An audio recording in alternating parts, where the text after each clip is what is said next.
বৃষ্টি থামার শেষে সোনালি আলোয় ভেসে রাজার কুমার এসে সোনার কাঠি ছোয়ালো।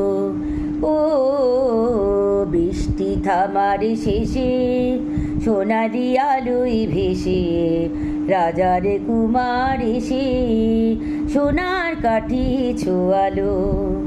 সে আলোর অঞ্জলি ফোটালো হাজার কলি, সে আলোর অঞ্জলি ফোটালো হাজার কলি। নতুন ফুলের হাসি সারাটি ভুবনে ছড়ালো ছড়ালো ছড়ালো। আলোর খবর পেয়ে চমকে দেখি যেচে পাখিরা উঠেছে গিয়ে রাত্রি কখন পোহালো। বৃষ্টি থামার শেষে